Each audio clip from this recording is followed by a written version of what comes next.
네, 안녕하십니까. 여러분들 만나 뵈서 반갑고요.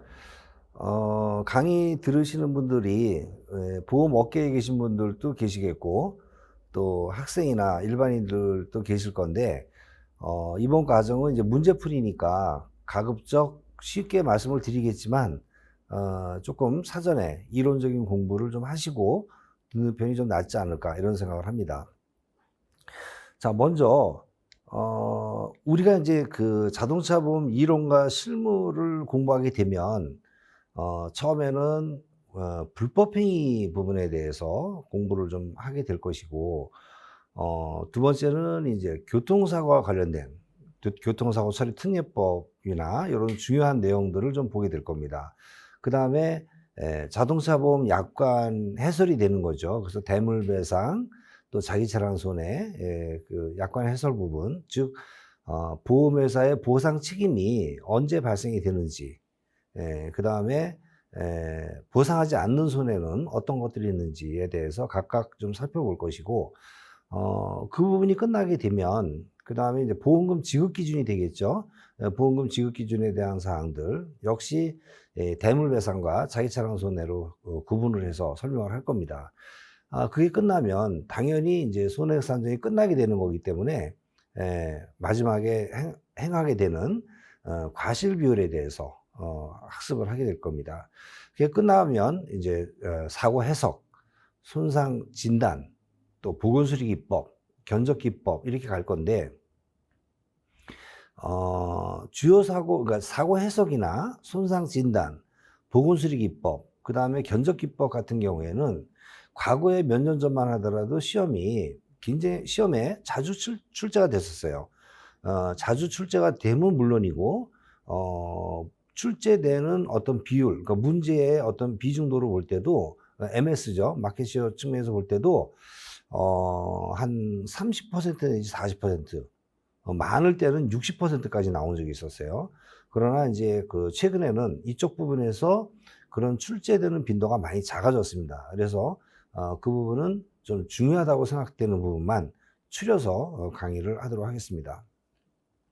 자, 그러면 이제 오늘 첫 시간인데, 먼저 대물배상에 있어서 우리 약관 해설 부분이 좀 되겠습니다. 약관 해설 부분이 될 건데, 그동안의 기출 문제들을 좀 살펴볼 필요가 있겠죠. 그래서 2018년도에 소멸시효와 관련된 문제가 나왔었죠. 그래서 통상적으로 출제된 지 3년 이내의 것은 가급적 출제하지 않는 게 원칙이에요. 따라서 여러분들은 과감하게 우리가 이번에는 소멸시효와 관련돼서는 스킵을 하고 넘어가셔도 문제가 없다.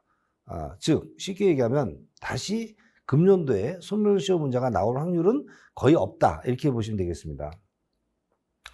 자, 그 다음에 이제 2016년도에 자동차보험 대물배상에서 피보험자, 피해자, 그 다음에 보험회사, 보험자죠.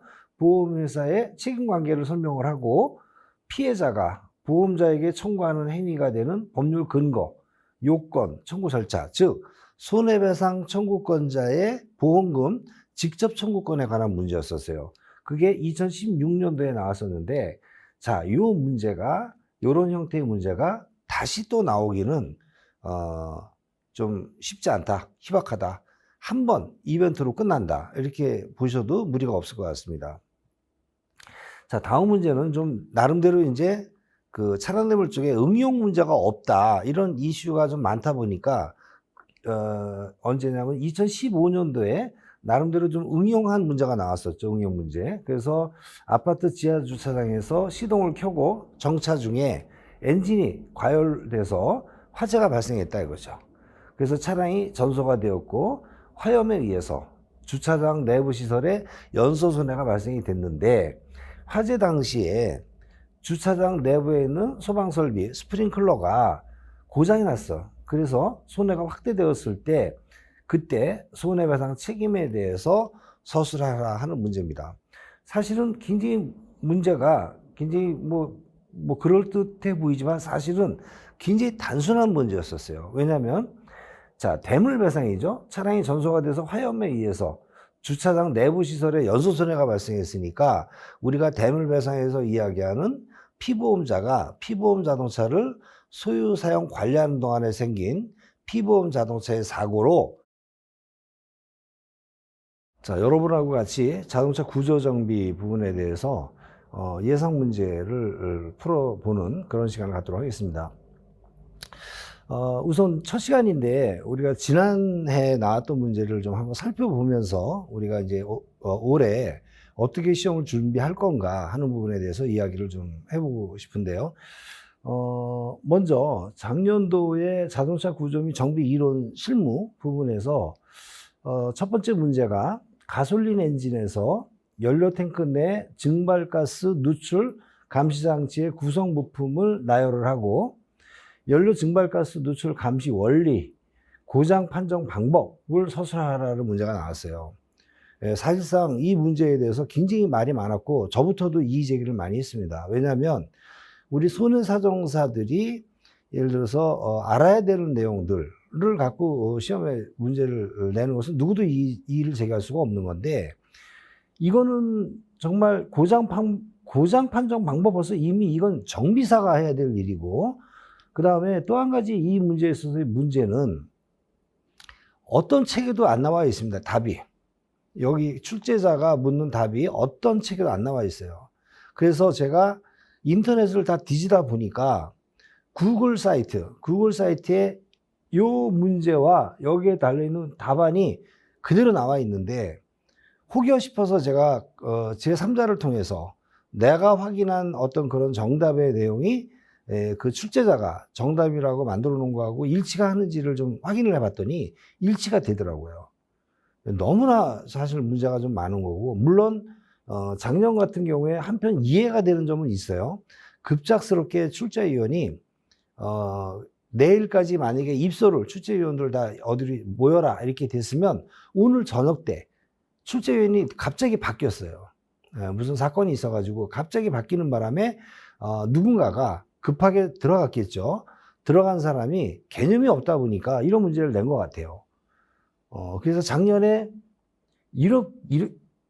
굳이 이렇게 안 하고, 사실은 우리가 일반적으로 손해사정사들이 알아야 되는 문제에 대해서 출제를 하더라도 사실은 자동차 구조정비가 점수가 부족해서 굉장히 좀 어려움을 겪는 그런 과목인데, 더더구나 이런 문제가 출제가 되다 보니 20점짜리로 되다 보니까 이게 뭐 보통 문제가 아니었던 것으로 제가 비하인드 스토리를 듣고 있어요. 그래서 조금 한편 위로의 말씀을 좀 드린다면, 작년에 시험을 봤는데 안 됐던 분들은 정말 그야말로 운이 안 좋았다 이렇게 생각을, 자기가 실력이 안 좋다라기보다도 너무나 운이 안 좋았다 이렇게 생각을 하시는 게 오히려 좀 편하고 좀 바른 판단이 아닌가 이런 생각이 되니까, 너무 낙심하시지 마시고 금년도에 좋은 문제 만나서 잘 풀 수 있도록 이렇게 한번 같이 바라는 그런 마음을 가졌으면 좋겠습니다. 자, 두 번째는 전기 자동차에서 아래 제시된 주요 부품으로 완속 충전의 과정이죠. 그 다음에 방전 과정 순서를 나열을 하고 각 부품의 역할에 대해서 서술하시오. 단, 모터는 교류 모터를 사용한다. 그래가지고 AC, 교류 모터죠. 교류 모터. 그 다음에 구동축, 바퀴, 감속기, 변속기 역할을 하는 감속기. 그 다음에 OBCM, 온보드 차저 모듈인데 OBCM.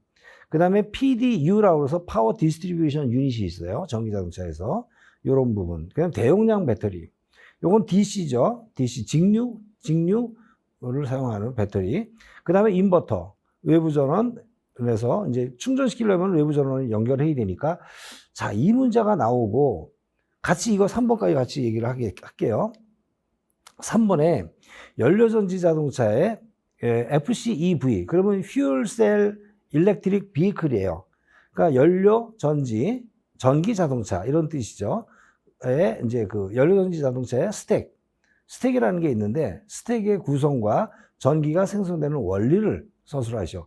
이 스택이 이제 이 안에서, 스택이라는 그 부품 안에서 뭐라 그럴까, 그 전기가 생성되는 거죠. 그러니까 어떻게 되면 스택이라는 곳에 그 물을 공급해주고, 물이 아니라 공기를 공급해주는 거지. 공기를 공급해주고, 그 다음에 수소 탱크에서 수소를 공급해줘요.